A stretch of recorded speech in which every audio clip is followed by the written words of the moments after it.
Muy buenas noches, doctora Carmen Quirós. Mi nombre es Ruth Yesenia Entriago Macías. Pertenezco al paralelo C de segundo semestre de Psicología en Línea.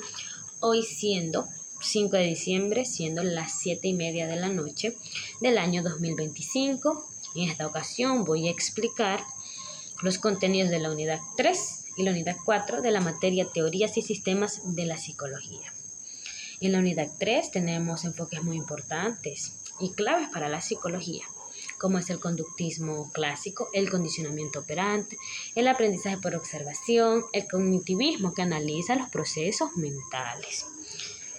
Estas teorías son importantes porque nos explican cómo se forma la conducta y cómo aprendemos a lo largo de nuestra vida. E intentan responder preguntas que nos hemos hecho en algún punto de nuestra existencia, como ¿por qué reaccionamos de tal manera? ¿Por qué algunas conductas se repiten y otras no? ¿Cómo aprendemos desde que somos niños? Todas estas teorías son muy importantes y se aplican tanto en la psicología clínica, en la educación y en la vida cotidiana. El primer enfoque que vamos a estudiar esta noche es el conductismo clásico. Su representante y creador, obviamente, fue John Watson. Watson decía que la psicología debía ser totalmente objetiva, es decir, solo basado en lo que se podía observar y medir científicamente. Para él no eran nada importante las emociones ni los sentimientos, sino lo que hace la persona externamente, es decir, su conducta. Un principio básico del conductismo es la relación entre estímulo y respuesta. Estímulo es algo que está en el ambiente y la respuesta es la reacción de la persona. Por ejemplo, Juanito está en su casa y de la nada escucha un ruido, se asusta. El ruido viene a ser el estímulo y el susto es la reacción. Y este comportamiento puede repetirse cada vez que se vuelve a escuchar este ruido. Según el conductismo, nosotros no nacemos sabiendo comportarnos, sino que vamos adquiriendo este aprendizaje en el ambiente. Para formar la conducta se necesita de repeticiones, castigos y premios. Es decir, si una conducta tiene consecuencias positivas, se repite. Si tiene consecuencias negativas, se evita. Aportes del conductismo. El uso del método científico en la psicología. Técnicas para modificar la conducta. Y aplicaciones, tanto en la terapia, en la educación y en el entrenamiento. ¿Tuvo sus críticas el conductismo? Claro que sí, porque se centraba tanto en la conducta que dejó de lado los otros aspectos importantes en la vida de nosotros como seres humanos, como es la libertad, la creatividad, los pensamientos. Para mí el conductismo es importante en la psicología, porque como futuros profesionales vamos a estar en contacto con las personas y ver su conducta, pero también tenemos que ver qué hay dentro de él, qué es lo que provoca esa conducta. El siguiente enfoque es el condicionamiento operante, desarrollado por B.F. Skinner. Esta teoría explica cómo nosotros aprendemos de las consecuencias de nuestros actos. Y él introdujo los siguientes conceptos. El refuerzo positivo. Esto sucede después de una conducta, pasa algo bueno. Por ejemplo, Camilo es un excelente estudiante. Tiene 10 en cada una de sus materias, entonces sus maestros lo felicitan. Esto motiva a Camilo a seguir con esa conducta. Muy bien, el refuerzo negativo se pensaría que es un castigo, pero no lo es. Y es cuando se quita algo desagradable después de una conducta. Por ejemplo, mi hijo tiene desordenado su habitación. Yo empiezo a regañarlo. Él toma la iniciativa de limpiar.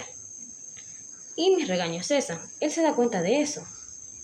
Y su conducta de limpieza aumenta. Claramente porque ya cesó algo molesto. Y el castigo busca disminuir una conducta o quitarla, aplicando alguna sanción, alguna llamada de atención. Y esto me recuerda mucho a cuando yo iba en el bachillerato. Yo tenía una profesora de lengua y literatura que ella era muy estricta y solo la persona que hacía bulla se le castigaba con 3 o 4 carillas a mano. Entonces mi aula era total silencio. Y desde ahí yo ahora comprendo que ella nos estaba ejerciendo el condicionamiento operante. Muy bien. Esta teoría se aplica en la educación, en la crianza de los niños, en los tratamientos psicológicos y en la formación de hábitos. Se le critica mucho también porque no explica por qué una persona cambia por sí sola, sino solo a base de premios y castigos. Y deja a un lado las emociones y los sentimientos que son parte de los seres humanos. Muy bien, el siguiente enfoque, muy bonito, es el aprendizaje por observación. Fue desarrollado por Albert Bandura y este decía que no todo lo que aprendemos a base de premios o castigos, sino también observando. Las personas aprendemos mucho observando, interactuando con otros, viendo las conductas y las consecuencias que éstas tienen. Por ejemplo, un niño que observa que su hermano mayor es excelente deportista, tiene buenas calificaciones y es buen hijo. Él, por sí solo, decide imitar esta conducta, pero nadie lo premia ni lo castiga por esto, sino es su decisión propia. Muy bien, este aprendizaje tiene 4 procesos importantes. Primero, prestar atención. 2, se retiene la información. 3, se reproduce lo que vio. Y 4, se necesita mucha motivación para hacerlo. Y este aprendizaje nos explica cómo aprendemos a hablar, cómo aprendemos normas, cómo desarrollamos valores y cómo nos comportamos en sociedad. ¿Tuvo sus críticas? Claro que sí, porque no todo lo que observamos lo vamos a imitar. Se necesita de factores como la motivación y la disciplina. Muy bien. El siguiente enfoque es el cognitivismo. El cognitivismo surge como una crítica al conductismo porque los psicólogos se dieron cuenta que no bastaba con estudiar la conducta externa, sino que se necesitaba estudiar la mente de una manera profunda. Jean Piaget, Jerome Brunet, Ulrich Neisser, ellos estudiaron procesos como el pensamiento, razonamiento, memoria, atención, resolución de problemas. El cognitivismo compara la mente como una computadora, porque primero se recibe la información, se la procesa, se la almacena y luego se la utiliza cuando es necesario. Ejemplifiquémoslo mejor. Cuando estudiamos para un examen, nosotros primero comprendemos, memorizamos, luego relacionamos ideas y finalmente respondemos. Ahí estamos usando todos nuestros procesos cognitivos. Vaya. Aportes del cognitivismo fue que mejoró los métodos de enseñanza para aprender mejor y nos dio la iniciativa para comprender cómo funciona nuestra memoria. Es algo increíble. Sí tuvo sus críticas claramente porque dice que se centraba tanto en los procesos cognitivos que dejaba de lado el contexto social y la cultura, que es muy importante. Muy bien. Para mí el cognitivismo es una de las teorías más maravillosas porque nos enseña lo que hay aquí y cómo nosotros aprendemos a través de esos procesos. Es algo increíble para mí, porque de esa forma yo puedo desarrollar métodos para poder estudiar mejor. Muy bien. Bueno, la unidad 3 me enseñó diferentes tipos de teorías que completan lo que es la conducta y el aprendizaje. En resumen, desde el conductismo clásico, que me enseña cómo aprendemos a través del ambiente, el condicionamiento operante, cómo influyen los premios y los castigos, y el aprendizaje vicario, cómo aprendemos desde la observación, el cognitivismo, cómo los procesos cognitivos intervienen en nuestro aprendizaje, Cada una de estas teorías son maravillosas y me dieron demasiado enseñanza. Muy bien. En la unidad 4 también tenemos teorías importantes, pero estas ya ven al ser humano de una manera más pasiva, más bonita se podría decir. Porque aquí ya dejamos de ver al ser humano como alguien que responde a estímulos y respuestas para verlo de una forma más humana. Es decir, una persona que sabe tomar decisiones, percibe la vida de manera distinta, tiene valores, tiene capacidad de crecer. Y aquí se estudian teorías muy importantes como el antecedente existencialista, la psicología humanista, la psicología de la Gestalt, la logoterapia y las terapias de tercera generación. Antes de hablar del humanismo, me encantaría hablar de un antecedente fundamental, el existencialismo, representado por Jean-Paul Sartre. El existencialismo sostiene que las personas somos libres, tenemos la capacidad de elegir a través de nuestras acciones el sentido de nuestra vida. Estas ideas influyeron luego en el humanismo, porque comenzaron a ver ya la persona con su capacidad de crecimiento, de elección se puede decir. Por ejemplo, yo estoy estudiando Derecho porque mi familia sí lo quiere, pero no siento que esa carrera sea para mí. Entonces decido cambiarme a la carrera de Psicología, porque con esa carrera siento que es el sentido de mi vida. Entonces ahí yo estoy tomando la decisión de mi vida, transformando ya para mi realización. Entonces también tomo la responsabilidad de mis decisiones. Es muy importante entender el existencialismo porque es el parteaguas hacia la psicología humanista. Que el humanismo surge como una crítica tanto al conductismo como al psicoanálisis, porque estas teorías se centraban mucho, una en el inconsciente y otra en la conducta. En cambio, el humanismo va a lo más humano, una teoría que ve el crecimiento personal, que es una manera esencial. Ve lo positivo de ser un ser humano, ¿no? La libertad, su capacidad de ser él mismo. Muy bien, Abraham Maslow propuso una pirámide de las necesidades. En la base tenemos las necesidades fisiológicas, como es comer, dormir, tener un lugar donde vivir. Luego siguen las necesidades de seguridad. Vivir sin miedo, sentirse protegido, tener una estabilidad económica. Luego siguen las necesidades sociales, como sentirse querido, tener amigos, tener un grupo o una familia. Luego siguen las necesidades de estima, que tiene que ver con el autoestima, el respeto hacia mí, hacia los demás y el sentirse capaz. Y en la parte más alta está la autorrealización, que es cuando la persona logra desarrollar su mayor potencial. Aquí la persona logra todo lo que siempre deseó en la vida. Maslow decía que antes de buscar la realización, nosotros debemos solventar las necesidades básicas. Por ejemplo, yo estoy estudiando en la universidad, pero no tengo dónde vivir y no tengo qué comer. Eso influye en mis estudios y no logro hacer bien mis tareas. Entonces, primero necesito solventar esas necesidades y luego ya pensar en superarme. Carl Rogers, él desarrolló la terapia centrada en el cliente. Rogers creía que todas las personas teníamos la capacidad de cambiar, crecer y seguir adelante.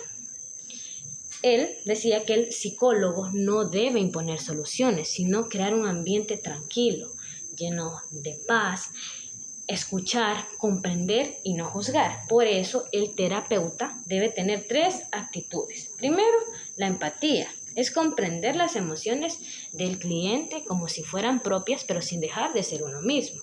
Luego tenemos la aceptación incondicional, aceptando todo lo que me diga nuestro cliente sin juzgarlo ni emitir juicios propios. Y la congruencia, la autenticidad, la transparencia que yo tengo con mi cliente.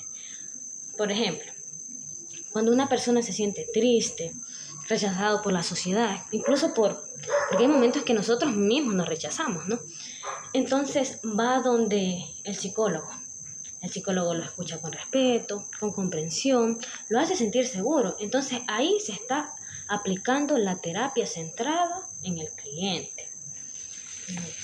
Los aportes que tuvo el humanismo fueron muchos y muy importantes. Vamos a estudiar los siguientes, que son respeto por la persona, importancia de la autoestima, motivación y sentido de la vida.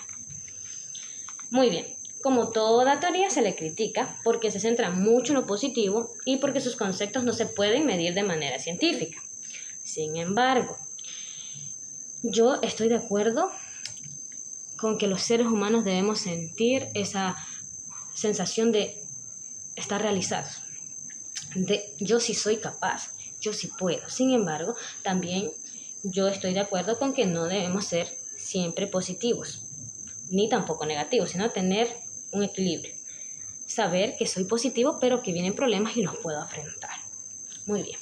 La siguiente teoría es el constructivismo, que sostiene que el ser humano no adquiere su conocimiento de manera pacífica, sino que cada persona lo va construyendo a través de la reflexión, interacción con su entorno. Jean Piaget explicó que los niños pasan por diferentes etapas del desarrollo cognitivo, donde en cada una de ellas aprenden.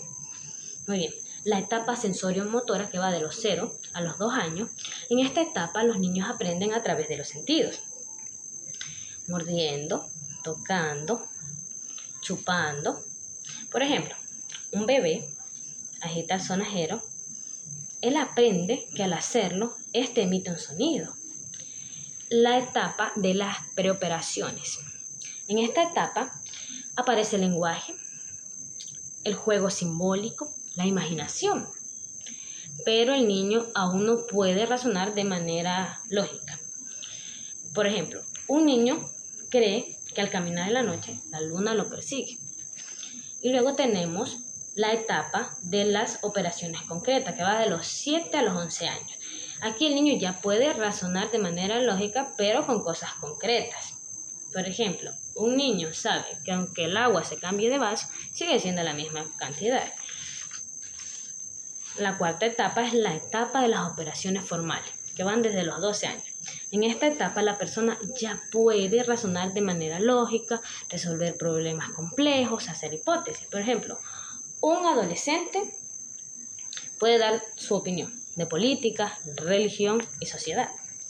Además, Vygotsky explicó que el aprendizaje se da en grupo, es decir, no lo recibimos individualmente. Él creó la famosa zona de desarrollo próximo, que es la distancia de lo que una persona logra por sí solo y lo que logra por la ayuda de alguien más. Ejemplo, un estudiante no puede resolver un ejercicio de matemáticas, necesita la guía de su maestro. Luego de eso, él ya puede desenvolverse solo y ahí encuentra su famosa zona de desarrollo próximo. Muy bien. El constructivismo ha sido muy importante tanto en la educación como en la sociedad, pero también ha tenido sus críticas porque dice que no explica con profundidad los procesos mentales internos, como el razonamiento, la memoria y la atención.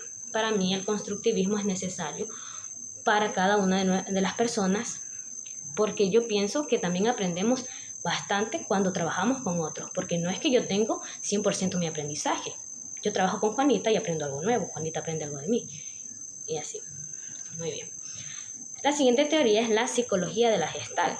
Esta es una corriente que se enfoca más en la percepción visual y en cómo nosotros percibimos el mundo que nos rodea, cómo lo organizamos, cómo le damos forma y sentido. El principio de esta teoría es que todo es más que la suma de sus partes y que nuestra mente de forma innata siempre va a organizar nuestro mundo en grupo, digámoslo así. Muy bien, las leyes principales que se estudia es la proximidad, la semejanza, el cierre y la continuidad. Ejemplo, va pasando un grupo de personas vestidas del mismo uniforme. Entonces yo deduzco que pertenecen a un grupo. A mí esta terapia me parece muy importante porque es verdad que nosotros siempre vamos a percibir el mundo de una manera organizada y como un conjunto de todo. Y se dio aplicaciones en la psicoterapia, en la educación, en diseño gráfico, en la publicidad y en la comunicación visual. Y en la terapia, la Gestalt nos ayuda a tomar conciencia del presente. Es decir, el ahora, esto existe. Se le critica mucho porque se centra tanto en la percepción visual y deja de lado los conflictos emocionales profundos y el inconsciente. La Gestalt es una teoría muy nueva para mí, pero la verdad es que sí, nosotros tenemos que percibir el mundo conjuntamente. Y eso es desde que nosotros nos vamos desarrollando.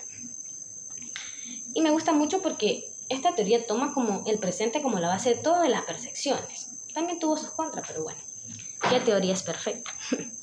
La logoterapia es la siguiente teoría que estudiaremos y fue creada por Viktor Frankl. Se basa principalmente en la motivación del ser humano en encontrar el sentido de su vida. Frankl desarrolló esta teoría a partir de su estadía en los campos de concentración durante la Segunda Guerra Mundial, donde observó que las personas que tenían un motivo podían resistir mejor el sufrimiento. La logoterapia tiene 3 ideas principales. El ser humano es libre de elegir su actitud ante la vida. La vida siempre tiene sentido, aun en momentos tan difíciles. El deseo principal del ser humano es encontrarle este sentido. Muy bien, en terapia, la teoría ayuda a descubrir la persona su sentido de la vida, aun en momentos tan cruciales que parece que ya no hay un mañana. Ejemplo, una persona pierde su trabajo donde estuvo casi 20 años y lo botaron sin decirle nada. Como, ya te fuiste. Obvio, se siente triste, cae en depresión. Pero con la logoterapia él encontrará un nuevo sentido a su vida, ya sea en un pasatiempo, en otro trabajo, en la familia. Se dio aplicaciones en trastornos como la depresión, en la ansiedad, en las crisis existenciales y enfermedades graves. Se le critica mucho porque se centra demasiado en el sentido de la vida y puede dejar de lado los factores biológicos y sociales que también son muy importantes para los seres humanos. A mí la logoterapia me gustó mucho porque es verdad que hay momentos tan difíciles en donde nosotros parece que ya no tenemos un futuro. Pero siempre hay que encontrar esa ancla que nos levante y que nos dé ese sentido para seguir adelante. Muy bien. Las terapias de tercera generación son terapias modernas que surgieron a partir del conductismo y el cognitivismo, porque incluyen la aceptación emocional, la conciencia del presente y los valores personales. A diferencia de las terapias tradicionales, estas no buscan cambiar los pensamientos negativos, sino cambiar la relación que la persona tiene con estos pensamientos. Algunas terapias de tercera generación son terapia de aceptación y compromiso, terapia dialéctica conductual, terapia basada en el mindfulness, y que trabajan especialmente en la aceptación de emociones, en la regulación emocional, en vivir según nuestros valores y conciencia del presente. Ejemplo, una persona con ansiedad debe aceptar sus pensamientos, pero no debe dejarse ganar por la ansiedad. Es decir, no dejar que nos controle. Nosotros sabemos que tenemos pensamientos negativos como, las personas con ansiedad lo sabemos. Sin embargo, este trastorno no nos va a derrumbar, porque nosotros somos más fuertes. Muy bien. Se dio aplicaciones en trastornos como la ansiedad, la depresión, trastornos de la personalidad, adicciones y estrés crónico. Se le critica mucho porque sus conceptos son difíciles de entender y se necesita terapeutas muy capacitados. Muy bien.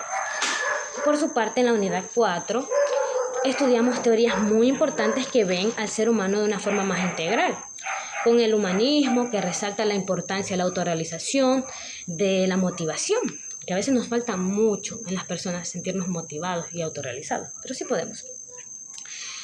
el constructivismo, que nos enseña el aprendizaje en la experiencia con el entorno, y la teoría de la Gestalt, que nos vemos el mundo como un todo.